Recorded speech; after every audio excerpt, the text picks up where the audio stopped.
Hello and welcome back to my F1 PPR League Racing season. If you've missed any of the previous rounds of this season, go check them out with the card annotation in the top right hand corner of your screens. But this is how things look after 5 rounds of the championship. We are currently 5th in the standings behind Zafso, Markin and DM Guy, but we're still sort of in the championship hunt, about 30 points away from the leader at the moment. So a long way left to go, everything is still possible. And looking at the Constructors' Championship as well, things are looking really good there for myself and Markin in the Ferrari. We've been doing a cracking job over the season so far, leading the way after 5 rounds, but just like we said with the Drivers' Championship, a long way left to go. A lot of things can still happen. We're here for the Azerbaijan Grand Prix. It's round 6, and let's have a look at the qualifying. So a nice turn 1, clipping the apex, but not riding the curb too much and allowing the car just to run out wide on the exit. Then throwing it through turn 2. Again, avoid the inside curb. It will unsettle the car, but allow the car to get as close to the barriers as you possibly dare. As you can see with the lap time delta, pretty much matching what we have done so far. On the inside of turn 3, I touched the curb a little bit on the left-hand side.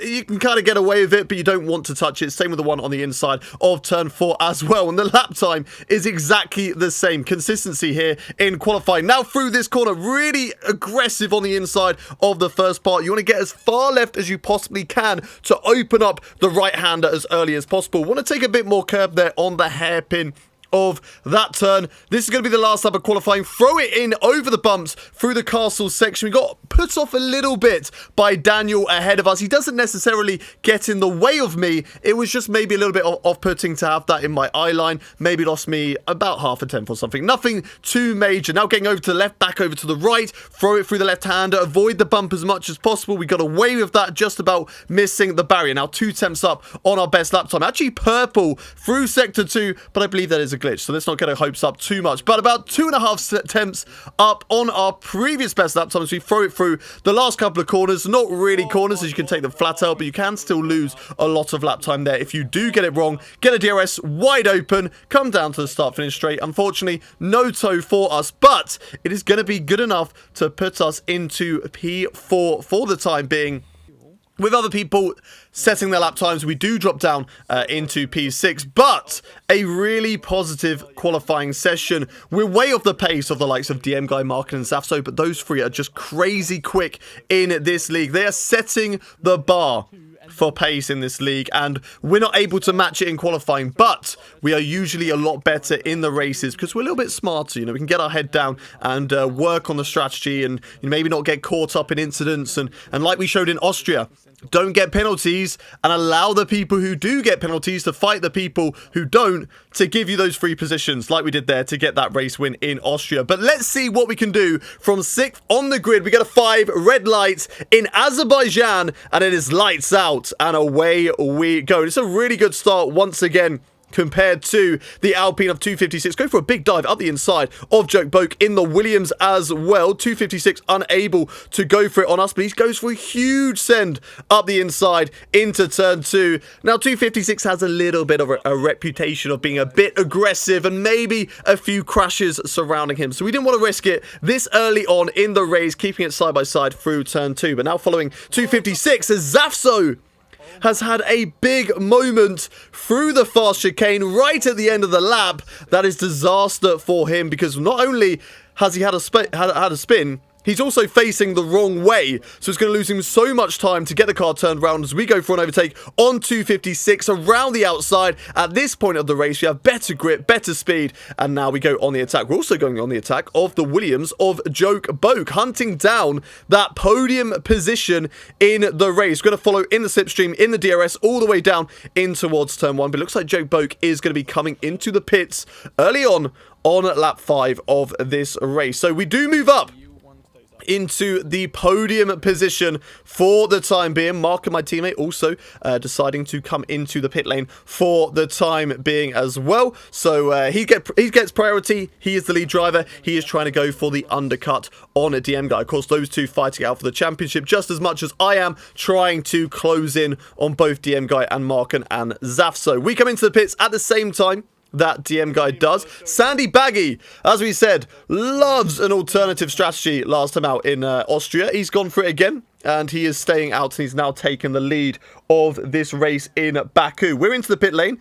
I think maybe Max O'Connor or Jokeboke, I don't know, I think it was Max O'Connor there. Yeah, Max O'Connor just held us up a little bit. We lost a little bit of time under the pit stop, but not necessarily too much. We do lose out, of course, to Jokeboke, but he did pit a couple of laps earlier than us, so it is to be expected. The undercut is quite powerful around here. We're closing in on Flying Whale at the moment. I'm going to use the DRS to really follow in the slipstream of the Haas drive. I'm going to have to go to the inside line. He's not really putting up too much of a fight, but I think he recognises at the moment his race isn't necessarily with me. He's just trying to make these tyres go as long as possible and then potentially go onto the hards or maybe go onto the softs later on to gain back at us. As Jedi Wooder is out of the race, and that has brought out a safety car here on lap 11 of 26. So getting closer now to the halfway stage of this race.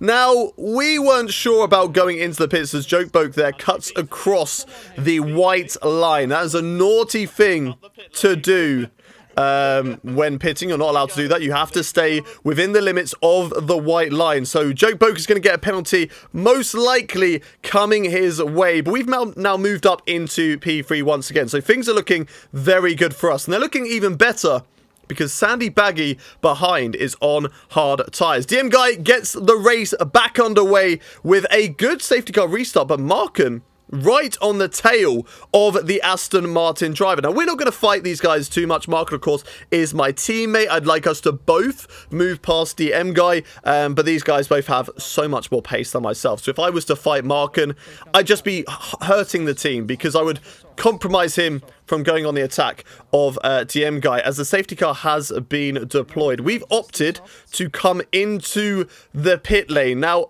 wasn't sure about this strategy call, but Engineer Router, as you know, always on the comms, thought it was best to come in, go for a fresh set of tyres and go really aggressive on the strategy, overtake everybody, and then potentially have the chance to overtake the two leaders with the softer tyres. They'll be on older medium tyres, we'll be on soft tyres. So potential there to come back and maybe even fight for the race win. So that was the decision from the engineer. I've got track position. I don't necessarily want to give it up, but I'm always going to listen to my engineer and do what he says. So we're right behind TJD at the moment and also Tim. We go for a lovely move right around the outside of TJD, literally keeping it on the white line there. I don't know how I managed to just ride that white line around the outside of TJD, but it was a very nice move there to move ourselves back up into the points in this race. Max Duca is up next as we've somehow got into P9. I think that's just because somebody's maybe pitted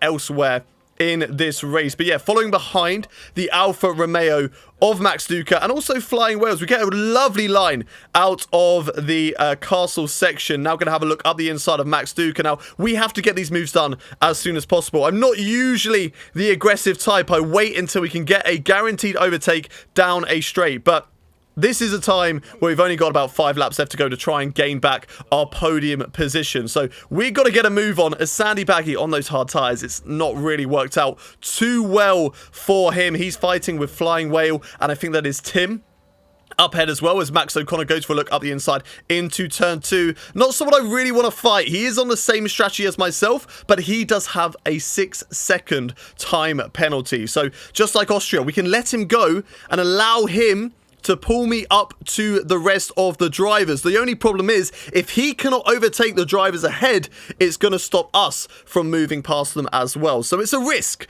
but we know we are guaranteed that P8 because he does have a 6-second time penalty. As Flying Whale and Sandy Baggy come together through the left-right chicane. Now Sandy Baggy and Max O'Connor come together, so it wasn't a bad thing letting Max O'Connor through in the end because he got caught up in an instant where I probably would have been involved in anyway. So free position there to move up into P7. Thank you very much, boys. And now we are following some idiot in the Haas and also Flying Whale. And at this point, we realized basically that we didn't have the straight line speed. We had worse wings compared to everybody else, as Joe Bogus bottled it at the end of the race. We move up into P6. We're going to get P5 because of the penalties, and I think another penalty for somebody else is going to move me up into P4 in the race as well. Yeah, 256 gets a penalty coming his way after the race, which will promote me into P4. But it was a disappointing race, this one, for me. We had a guaranteed podium. We threw it away with a race strategy, but sometimes that's just what happens. You get the strategy right, you get it wrong. It's unfortunate. In the Drivers' Championship now, after that race, we are currently sitting still in P4, but we're about 40 points now off the leaders. So we need a good run of races to try and get back into the championship contention. And in the Constructors' Championship, things are still looking really good. We're about 50 points clear in the Constructors' Championship. But that is going to do for the Azerbaijan Grand Prix. Join me next time and make sure you subscribe to the channel for this and also F1 22 content. Until then, though, it's goodbye from me.